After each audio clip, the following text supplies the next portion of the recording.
Bruchim Aboim B'Shem Hashem. Shem Egen Shir Termas is Boston. I'd like to welcome everyone to tonight's shir. Everyone who came in person, the men and the women, and everyone who's joining us through the phone or watching through the stream. Bruchim Aboim.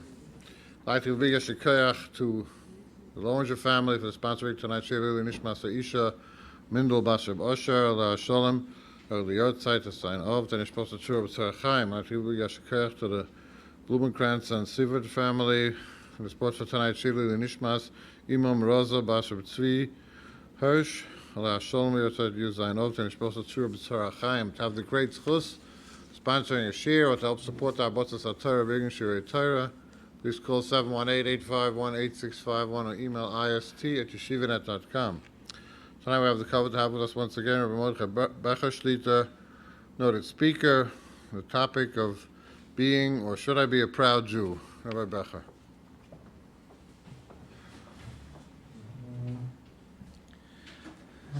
Thank you. So according to Rabbeinu Tam, it's still Tuba B'Av, I think.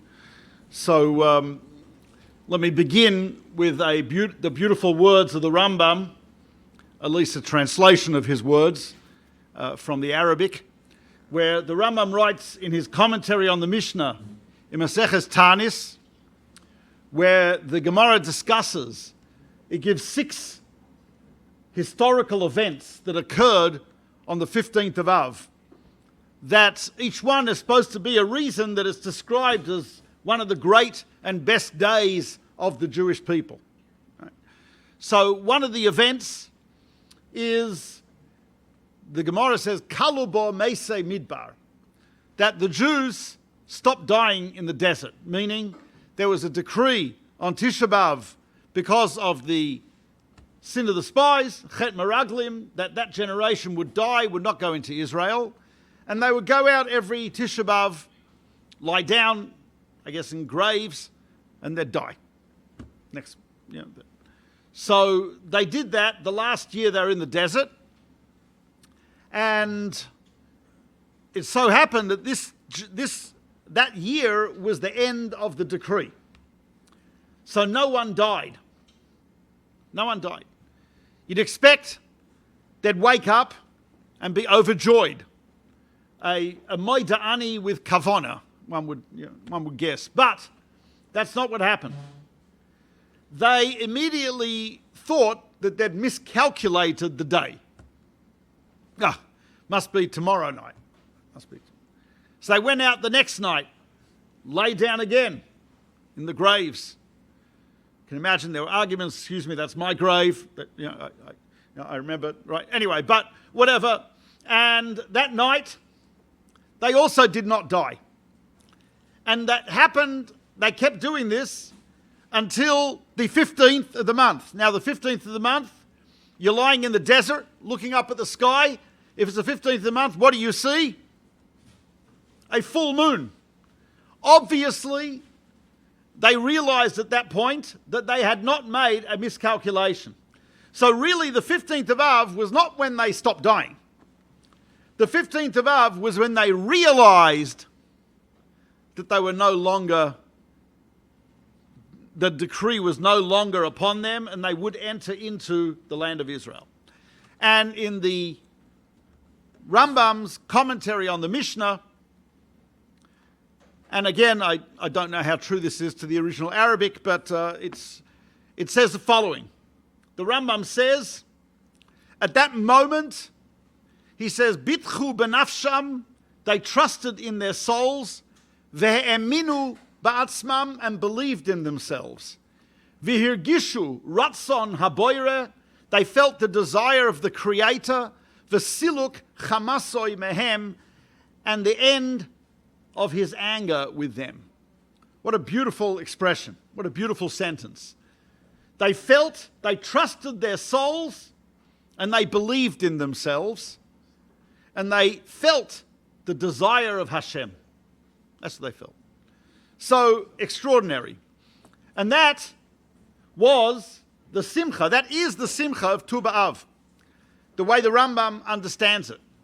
And that was the first Tuba B'Av, which is when they had that feeling of trust in themselves, belief in themselves, belief in their souls.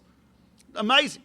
My Rebbe, Rabbi Moshe Shapiro, said that bitchu benafsham ve'eminu ba'atzmam, that trust in them, in their souls and belief in themselves, was an essential and is an essential requirement to approach Rosh Hashanah. Because Rosh Hashanah is when we create ourselves. We recreate ourselves.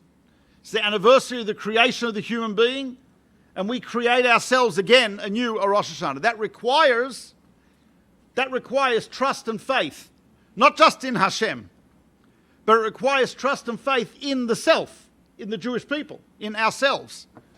And that's why, after the Shloisha de Puranusa, the 3 haftorahs of punishment, of harsh rebuke, of negativity, we have 7 haftorahs, Shiva de Nechamta, 7 haftorahs of comfort, 7 haftorahs where, and the word nicham, nachamu, vayenachem Hashem, nicham means to change your way of thinking, to change the direction of thoughts.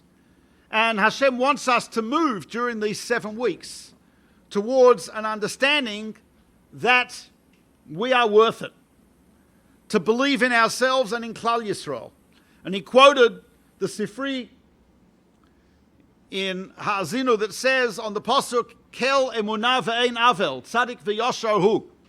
Hashem is described as Kel emunah, the God of emunah. That's strange. I mean, it's unlikely he'd be an atheist. What does it mean, El emunah? That Hashem, what does he... So the Sifrei says, Shehemin be'olamo u'bara'o. He believed in his world and then created it. HaKadosh Baruch Hu, Kivyochol, believes in us. Without belief in the world, he wouldn't have created it. Without belief in us, he wouldn't give us life. Without belief in Klal Yisrael, we wouldn't still be here. So if Hashem believes in us, we should believe in ourselves. So, and that leads me to our understanding of a certain level. If you believe in yourself and if you trust in your soul, is that arrogant? Is that wrong? Obviously not. Obviously not wrong. It's something which we have to have. Now, we know, we read through many, many statements in Chazal that condemn a Baal Gaiva, a person with arrogance. The Ramban, in his famous letter, printed in the Sidurim, says the primary goal, his prime directive, sorry for the Trek reference, but his prime directive for his children is humility. Humility. Look at everyone as though they're better than you. They're smarter than you. You have to honor them for their wisdom. They're not as smart as you. You've got greater responsibility. They may have fulfilled their role. You may not. They've got more money. They're wealthy. Hashem honored them with wealth. They're poor. You have to respect them because they're moral humans despite poverty. So every time you have to look for something like that. And that the Ramban focuses and emphasizes to his sons in this letter, that's central. And yet, the same Ramban, who it's actually tonight is the anniversary by secular dates, in Barcelona in 1263, between the dates of July 20th to July 31st, the Ramban was forced to debate Pablo Cristiani, a Jewish apostate who, part of the plan that the Dominican friars, the church in Spain, believed that if they could defeat a great Jewish scholar in a debate, the Jews would flock to Christianity. Now, this was based on the assumption that they'd beat the Jew in the debate. And so the Ramban was summoned to this debate. He was considered the greatest rabbi in Spain. And King James of Aragon summoned the Ramban. The Ramban said, I don't want to do this. He said, why not? He said, when the mouse is summoned to play with the cat, it's not going to be good for the mouse, whatever happens. So the king guaranteed the Ramban safety for him and for the Jews after the debate, no matter what would happen in the debate. The Ramban said, I have another condition. The king is at what? And he says, my other condition is I have to have freedom of speech. In all other debates, the one in Paris, with Rabbi Yechiel of Paris and Rabbi Moshe of Kutzi, who debated trying to defend the Gemara, they were unsuccessful. 30 cartloads of Gemaras were burnt in France, just 20 years or so before this debate. And keep in mind, printing hadn't been invented. Every single copy of Gemara was handwritten. 30 cartloads was the majority of Gemaras in France, probably. And partially they lost. They didn't have freedom of speech. They could not say anything which Christians would be considered insulting towards their religion, towards their so-called Messiah, etc. So the Ramban insisted on freedom of speech. And the king granted it. Not because the king was a tzaddik, because the king liked a good fight. He was a sportsman, he wanted to, right. So he wanted to, right. So, in the debate, and there are a number of sources regarding it, the Ramban published a transcript of that debate. BBC has a pretty decent movie of that debate, reasonably close to the Ramban's, transcript. But anyway, I mean, for the BBC, it's not bad, right? So, so in that debate, Pablo Cristiani type of accuses the Jews and the Ramban of arrogance. Arrogance. And he says, we Christians are humble. He says, we don't even have the audacity to speak directly to God. We do it through intermediaries. His son, his mother-in-law's mother, whatever, whatever the very, right. We do it through his lawyer, whatever, right. It's probably Jewish, right. But we do it through intermediaries. We don't have that audacity. We don't believe that a human can save himself. We need to be saved. You Jews, arrogant, full of pride. And the Ramban counters this, and he says, we're not arrogant. He says, but we stand before Hashem as humans who he has granted with free will. He has granted dignity to. He has given us the opportunity to speak to him directly. We believe that the human being is basically and intrinsically good. He says, you believe that every human is conceived and born in sin and condemned to sin from his birth. And hence, you are mired in the mud of sin and iniquity, and you can't approach Hashem. And you need someone else to save you. He says, we say that the human being, Elokai, Neshama, Shenosata Bi, Tehorahi, the soul you've placed within me, is pure. We have a Yetzer Hara, true, but I am not the Yetzer Hara. The Yetzer Hara is my opponent, and it may be within. But I, intrinsically, the neshama intrinsically is pure, holy, kadosh. And that's the nekudas hamachloikas. That's the primary disagreement. Is the human being pathetic, muddied with sin, groveling, unable to save himself? Or, as the Ramban puts it, is the human being great, powerful, able to save ourselves through teshuvah, able to speak directly with the HaKadosh Baruch Hu, intrinsically good, but fighting the battle nevertheless? That's not arrogance. That's not arrogance. That's honesty. That's how we see it. And so, the same Ramban who wrote in the letters to his letter to his son, Nachman, I think his name, that same Ramban who focused on humility, on anava, on looking at everyone else as better than me in some way, that same Ramban says, but you also have an obligation to stand tall, to stand proud, and to have dignity. And HaKadosh Baruch Hu wants it that way, as we will see. The Rav Nosson Tzvi Finkel, the Alter of Slobodka, when he was young, I don't know if he was called the Alter then, but whatever, when he was, could the Alter be young? I don't know. But the Alter of Slobodka, he went to Rabbi Yisrael Salanter to ask him, what should I do with my life? Rabbi Yisrael Salanter had a very deep understanding of humanity. He knew people really well. And this is what Rav Finkel asked Rabbi Yisrael Salanter, what should I do? And Rabbi Yisrael Salanter answered him with one posuk in Yeshaya. Answered him one posuk.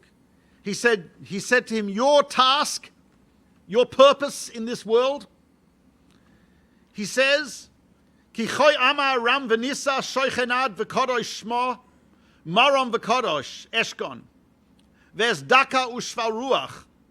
He said, lahachyois ruach shafalim u'lahachyois leiv nidkoim. Give life to the spirit of those who are lowly and give life to the heart of those who are downtrodden. Rav Frankel understood, the Alter understood, that his purpose was to raise the dignity, the kavod, the self-respect of the Lomdei Torah, which at the time was very low, which at the time they were looked at by many people as nebuchs, as feh, loisitzlach. I think the technical term psychologically is oisvarf. That's how they were looked at. Right? And he saw it as his purpose, lahachyois, leiv shvolim, to bring life to the heart of those who are downtrodden. And as you probably know, in his yeshiva in Slobodka, that was the central idea. That's what he spoke about. Gadlus, the name of his sefer, Gadlus ha'odom, the greatness of the human being. Rav Moshe Shapiro told me, said that his father told him that he knew a bocher who went to Slobodka. He'd been there for 3 weeks, and he walks over to a group of older bocherim who'd been there for a few years, and this young man said, I've been here for 3 weeks. All the Alter has spoken about is Gadlus ha'odom, the greatness of the human. And they laughed. They said, we've been here for 3 years. That's all he's spoken about. He felt his educational program was based on this. It was not on telling people, you are a nothing, as the old joke about, ich bin a gurnish, right? That's not what he didn't believe in that. He said, I never told a Talmud, don't do something, or a child, one of my children, or one of my Talmud, I never told them, don't do that, it's osir, prohibited. I never told them, don't do that, it's an aveira. Never. All I ever said to them was, don't do that, it's beneath you. It's beneath you. You are better than that. You are greater than that. And he found many, many sources for this throughout the Torah. The idea of the greatness and the dignity of each individual. To emphasize that. The Sefer HaChinuch, this is a regular theme in the Sefer HaChinuch, also Barcelona. Sefer HaChinuch writes in many, many places this idea. He talks about it when he says why you cannot break a bone in the Korban Pesach. And he says, why? He says, we came out of Mitzrayim, we're not like freed slaves running around looting, etc. No. Noblesse oblige. Nobility obligates us to act like nobility. We are royalty. Royalty does not break out the bones, suck the marrow. That's, can't imagine in Buckingham Palace, Prince Charles saying, Kamala, could you pass the bone, please? You got anything left to break it off? Maybe in the White House, but this is not in Buckingham Palace, no.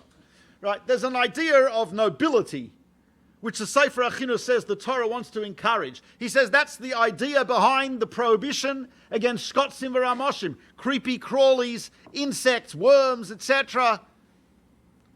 It's not dignified. It's not, nobility do not eat. But yeah, there's a little extra protein there, but that's not what nobility does. That's not what they do. And in the most astounding case, this is, Rav Finkel quotes this, Sefer HaChinuch, the most astounding one is this. I've got to read you his language because it's amazing. He's talking about the Aveira, the love of Birkas Hashem, which is a euphemism for cursing. Birkas Hashem. Now, you'd imagine, okay, this is the prohibition against, literally, someone who's cursing Hashem. So this is what the Sefer HaChinuch says. Listen carefully.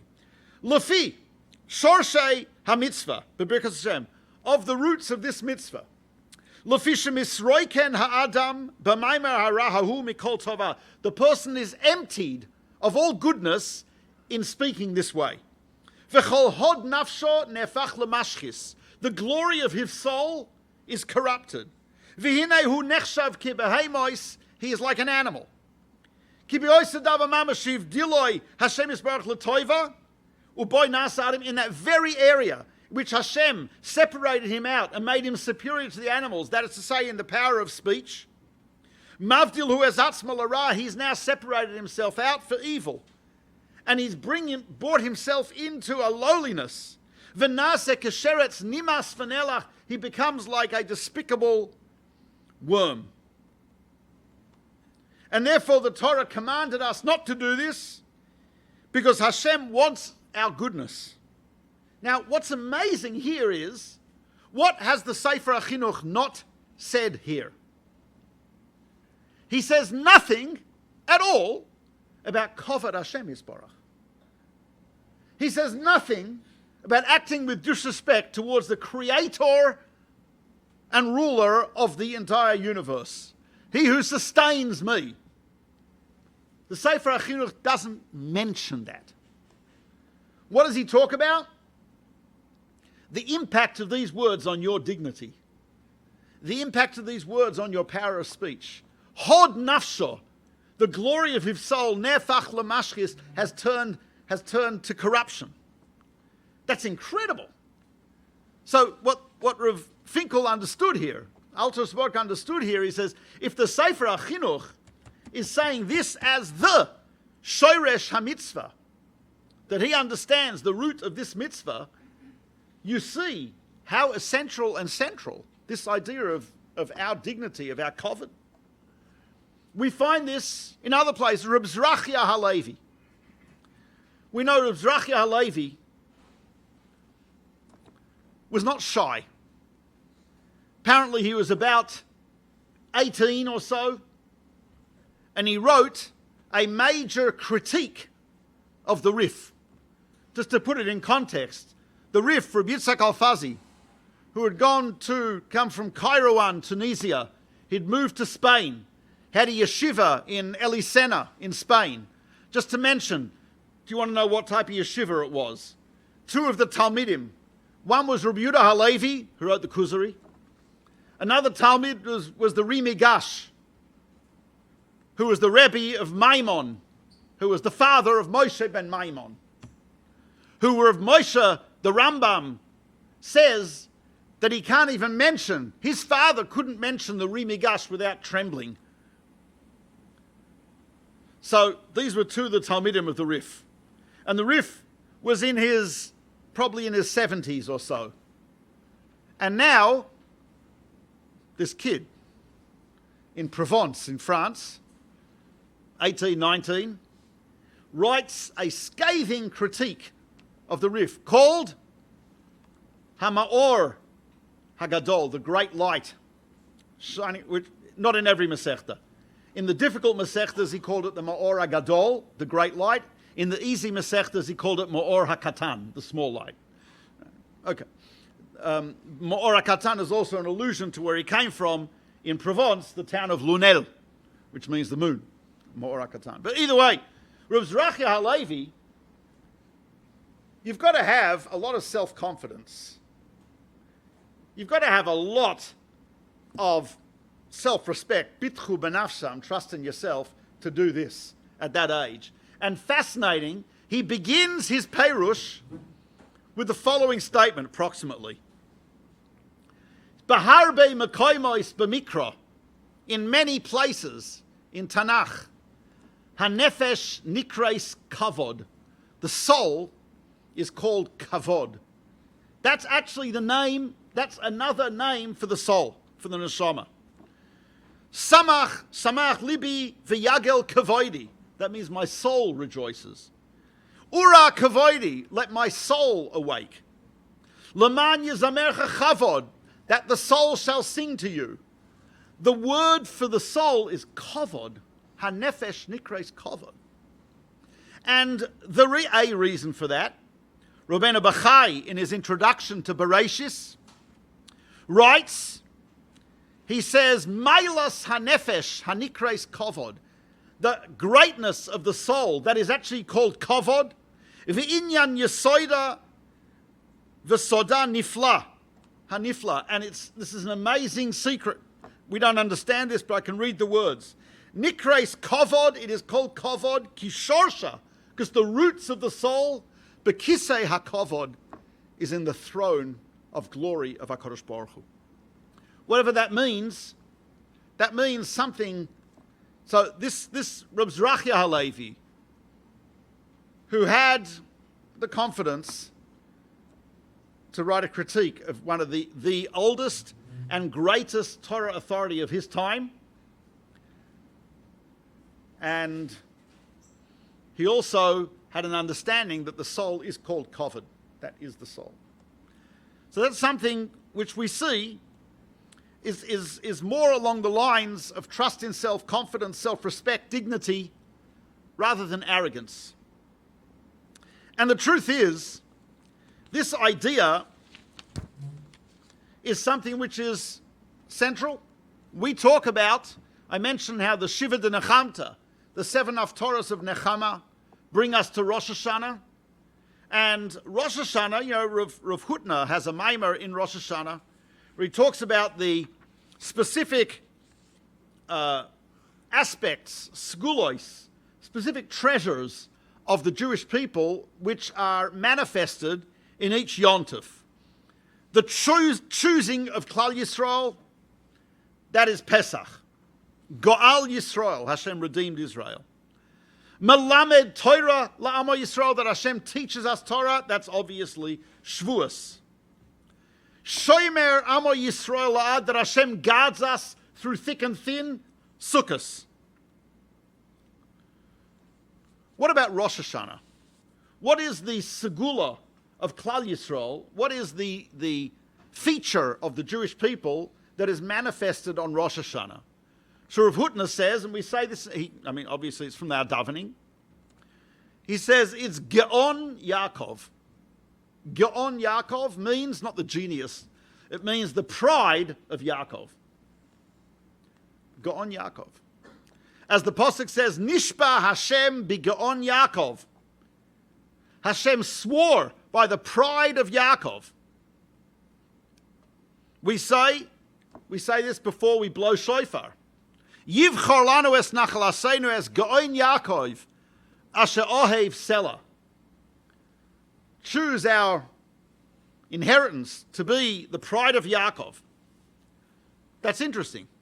Ge'on Yaakov. And Rav Hutner explains, what is the Ge'on Yaakov? He says it's the ability to stand on our own feet, to earn our keep. We look forward to a time, right now, we are to a great degree living on welfare, on the chesed of Hashem. We don't have the full infrastructure of the Tariag mitzvahs, 613 mitzvahs. The Sefer HaChinuch puts it in his introduction. We only have 270 mitzvahs that we are mechuyev in, we are obligated in today. He says, we are to some degree like in a national coma, as the Pasuk says in Shir Hashirim, Ani Yeshena, I'm asleep, V'libi air. My heart is awake, it's beating. Air, ayin reish, is the gematria, the numerical value of 270. So to speak, the Jews are in a coma, but if you take our pulse, 200, probably not good for it, but whatever, 270, that shows we're still alive. But we're not in full consciousness. Yeshena, we're asleep. We don't have the full Gaon Yakov. The full Gaon Yakov is when we have a Beis Hamikdash, Kahanim ba'avodasom, Ulaviyim b'shirim v'zimram v'yisrael b'mamodom. When we have the full infrastructure of halacha, we're able to fulfill the mitzvahs. We don't just say the korbanos, we bring the korbanos. We have the manifestation of the divine connection to us in the Beis Hamikdash every day. The Shechina, we have a Sanhedrin, Malchus, the whole works. That is the situation that we call Gaon Yaakov. That's when we can stand without embarrassment. Without embarrassment. We can stand with pride. And it's type of interesting, as you, I'm sure, know, the Ramchal talks about this extensively in Derech Hashem and other places, that this idea is the central point of all of creation, is to be able to stand with self-respect, with dignity, and have a relationship with HaKadosh Baruch Hu. Not as beggars, not as paupers, not as recipients of his welfare, but as people who have earned our keep. People who have earned our wages. And he discusses this first 5 prokim of Derech Hashem, which he develops in great detail, this idea that he says, that inasmuch as HaKadosh Baruch Hu is shalom b'chol minei hashleimus, that is axiomatic, he is perfect in every manner of perfection. Therefore, anything he does, he doesn't do for himself because he needs nothing, because he is complete in every manner. Which means whatever he does is for the other. He creates in order to give, because derech hatov lehitiv, it is part of the aspect of his perfect goodness, is to bestow goodness upon the other. So he creates the other in order to bestow goodness upon us. But here, and the greatest goodness that is possible is God, is Hashem himself. That's the greatest goodness. But obviously, he can't create gods. But what he can do is give us the opportunity to have a relationship and a closeness to HaKadosh Baruch Hu. To have a closeness, but as we know, the Ramchal points out, closeness in the spiritual sense doesn't mean how many centimeters away you are. What it means is how similar and compatible you are. So in order to enjoy the goodness, the greatness, the pleasure, the love, the light of HaKadosh Baruch Hu, requires that we be, to the extent possible for a nivra, a creature, that we be like Hashem. Similar to Hashem. Now we know that Hashem doesn't receive, Hashem only gives. There's nothing outside of Hashem. He's totally independent. Completely. Is not totally at anything. There is nothing else. So now we, because we're created, obviously we are dependent. We're dependent upon oxygen, we're dependent upon gravity, we're dependent upon proteins and carbohydrates and bacteria and so on and so forth. We're dependent. We can't be, none of us are completely independent. There's no such thing. But to the extent that we can be, we can create ourselves to be like Hashem. And that's why HaKadosh Baruch Hu gave us Bechira, free will. Because without that, again, we wouldn't be able to stand there and have a relationship with Hashem. We would be at his door, the Oni and the Balabayas, asking for a handout. It's a mitzvah to give tzedakah, but it's an embarrassment that the person has to have. Right? And HaKadosh Baruch Hu doesn't want us to have that. And that's not just some feature, because people ask, oh, so that's the Nahama de Kisufa, Beis Yosef, Magid Meishorim, the idea of bread of shame. No, it's much more than that. Bread of shame is not just some feature that Hashem built into the human being, because then you could have the answer, you could have the question, well, get rid of the feature called shame, and then we will not be embarrassed to receive when we haven't earned it, and everything will be cool. You don't have to create this whole workaround called life and the world. But the answer to that is that the feeling of shame is not like a feature that Hashem placed in us. Because we are similar to HaKadosh Baruch Hu, because our shoresh, our root, as Rabbi Mordechai says, is in the Kisei HaKavod, or as the Pasuk says in Eov, one has to be careful explaining this, Chelek Elokam Ima'al, a portion of God above. As the Tanya points out, Chas v'sholom, you cannot take that literally. There's no such thing as a chelek of Hashem. Hashem is ultimate achdus. It's understood as metaphorically. Exactly what that means is beyond the scope of this class. But because we have this relationship of HaKadosh Baruch Hu, because we come, so to speak, from HaKadosh Baruch Hu, from the Kisei HaKavod, of course, we have that same feeling of kavod. We want that independence. And that independence is what makes us similar to HaKadosh Baruch Hu. So, as the Yerushalmi puts it in Orla, Amar of Yudin Bar Chanin, Simana, I'll give you a sign how you know if there's a branch of a tree which is drawing sustenance from, it was grafted onto a tree, if it's drawing sustenance from that tree. He says the leaves turn away. So he says, Man da'achil min chavrei, one who eats something which belongs to his friend, bohis mistakel bay, is embarrassed to look him in the face. You don't have a relationship which is a relationship of dignity and of equals. It's a relationship where it's not. It's you're embarrassed. I can't look at you because I know I owe you so much. It's hard for me. That's an imbalance in the relationship. HaKadosh Baruch Hu wants us to have a relationship where we can stand before him. As my friend Rabbi Jeremy Kagan puts it, the Creator cannot create our self. Self cannot be given, for then it is not self. We must create it through our choices. Then we can come from ourselves and stand as individuals before the Creator, able to relate to him as an other. Only in the act of creating from ourselves is their personal being on some level distinct from the Creator, allowing the possibility of the Creator giving, because only then is there someone to give to. So that is central. This idea of kavod, this idea of standing on your own 2 feet, this idea of independence, this idea of kavod of the self is absolutely central, as the Ramchal says, to the entire Bria. Absolutely essential.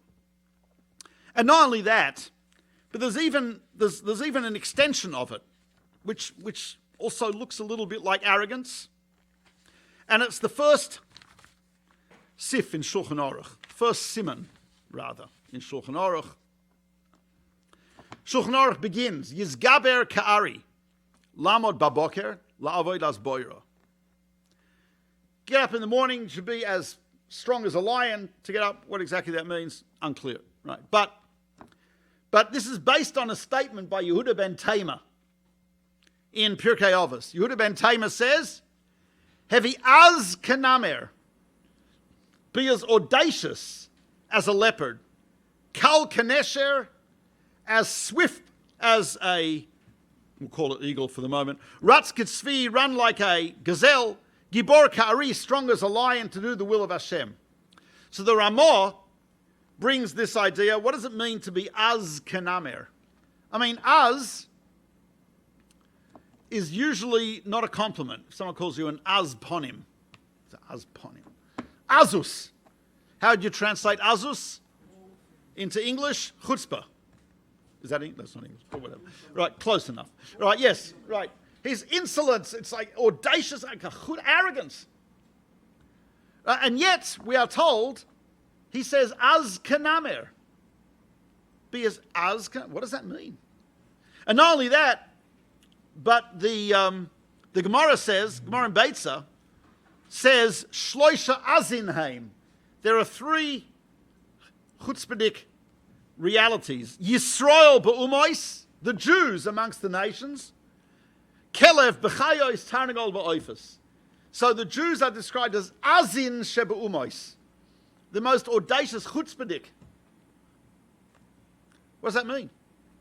So the Ramah in Shulchan Aruch, first Siman, he explains it. You know what it means? He says, Lo yizbayesh mipnei bnei adam hamal'igin alav ba'avodas Hashem yisbarach. Do not be embarrassed. Do not be ashamed in the presence of people who mock you for doing the will of Hashem. Isn't that interesting? That's one of the first things we are told in Shulchan Aruch. 1:1, Siman Aleph, Sif Aleph. Don't be embarrassed. What does that mean? To be proud. Be az. So the Maharal explains what does it mean to be az. Explains this in a few places. But he says, az means to be, not to be a nif'al, to be a po'el. Not to be someone who is always affected by the external, but someone who impacts. Not to be one who is acted upon, but to be the actor. Po'el and not a nif'al. He says that's Klal Yisrael. That's what we have to have. So if that means to be proud of who we are, that means to stand before HaKadosh Baruch Hu with an attempt to earn our living, to earn our keep with Gaon Yakov. That's what we want to aim for. Halavai, this Rosh Hashanah, we'll say it not just as a request, but as a statement of fact. And that's not arrogance. That's something required. That's something central to being a Jew. You cannot, we could never have survived and fulfilled the Torah till this moment without that level of others. If we're always nif'al, if we're always affected by the externals, what they say, what people think about us, what people say about us, we wouldn't survive, not psychologically and not even physically. You've got to have that self-respect, that dignity. Rav Moshe Shapiro said that he heard from his father, who heard from the Rosh Hashiva of Telz, who said he had a Kabbalah from the Alta of Slobodka, who had a Kabbalah from Yisrael Salanta, and there was a Kabbalah from earlier, that if a person loses every shred of their own self-respect and dignity, they'll either go insane or die. That's how he put it. And we see that is absolutely essential. And what the Shulchan Aruch is saying is you can't be a good Jew unless you understand that. And from two perspectives. Perspective number one, to be as the Ramchal puts it, to be Baal HaToivahu, to be the owner of my goodness. That means I struggled for it, I worked on it, I chose it, and it's mine. And only then is it mine. Things that were given to me, things that I was raised with, not really mine. Things that I chose myself, and by the way, Rabbeinu, you don't have to be a Baal Tshuva to do this. Rabbeinu Yoina says, in Shari Tshuva, the Ramban's cousin, Rabbeinu Yoina says that it's a mitzvah to do every mitzvah as an act of Bechira. Mailas HaBechira, the greatness of free will, nitna as given as a mitzvah. And he says when we do a mitzvah, even if it's a mitzvah we've been doing for 50 years, or 20 years, or whatever it is, choose to do it. Then it's yours. I choose to do this. That's being a po'el. That's not being a nif'al. If I just do it because of the inertia, someone pushed me in the right direction 50 years ago. I'm still going that way. That's great. That's good. That's better than being pushed in the wrong direction. But that's inertia. Right? Inertia is not it. I have to put energy into it. I have to choose to do that. And we can do that. And that's our task. But in order to do this, in order to have this azus, the azus de kedusha, as Rav Shlomo Carlebach put it, holy chutzpah. Right? That azus de kedusha is something that the Jewish people have and the Jewish people use. And that is what we are davening for on Rosh Hashanah. And by the way, this idea, right, which we said earlier, is based on the bitchu from Tuba B'Av, bitchu benafsham, even Rabbeinu Thomas, no longer Tuba B'Av, but whatever, right? But bitchu benafsham ve'eminu ba'atzmam, trusting in ourselves, believing in ourselves, that's the only way that Klal Yisrael could go into Eretz Yisrael. In other words, that which was lacking in the Jews who died in the Midbar, they had been brought up as slaves, they'd lived most of their lives as slaves, and they'd not accomplished that, so they wouldn't be able to go into Eretz Yisrael.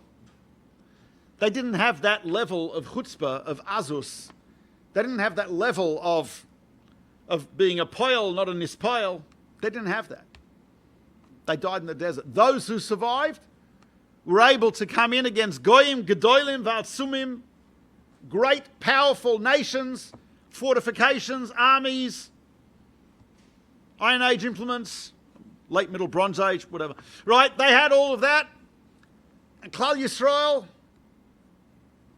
developed that themselves. There's a very interesting, famous Rambam. The second half of this Rambam is famous. The first half is not so famous. In the Moira HaNavuchim, Guide for the Perplexed, the Rambam says, Parshas Peshalach, it says, V'loi nacham Elokim derech eretz plishtim kikarov hu. Hashem did not guide the Jews to go through the land of the Philistines into Israel, even though that was the most direct route from Egypt. Right? Why? Lest they see war and return to Egypt.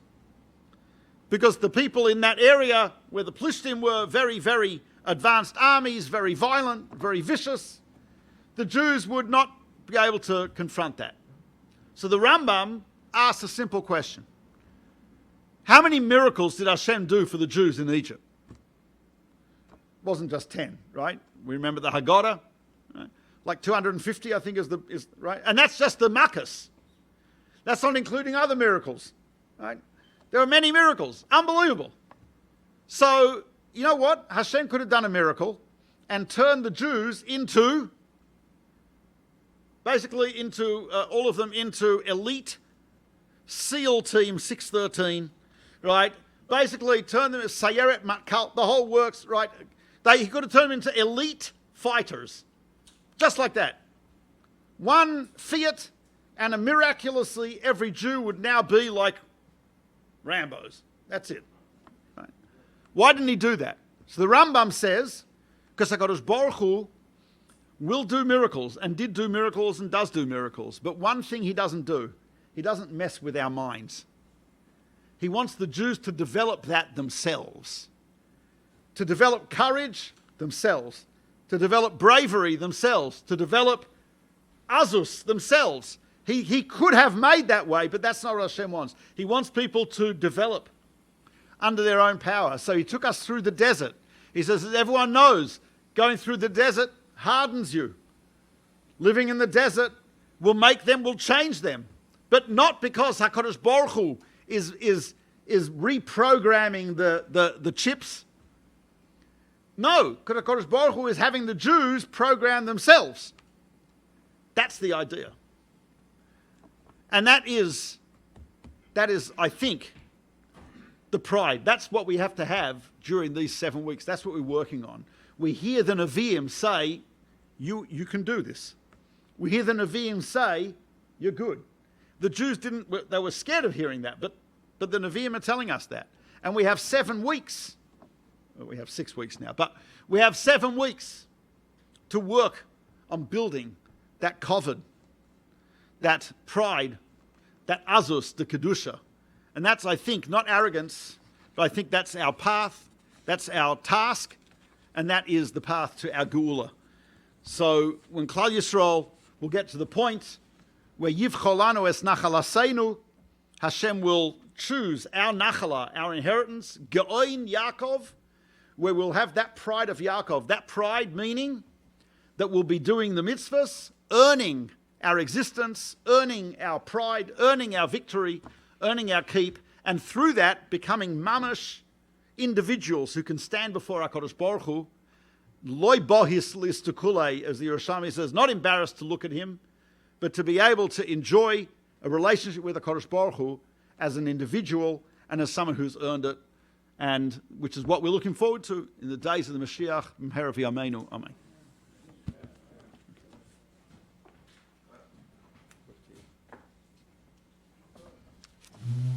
Shem Irgen Shir Tel, I'd like to give a big Yasher Koyach to Rabbi Becher for the inspiring drush. I'd like to give a big Yasher Koyach to the Lowinger family for sponsoring tonight's drush. Lili Nishmas, Isha Mindelbach, Shabbat Shalom.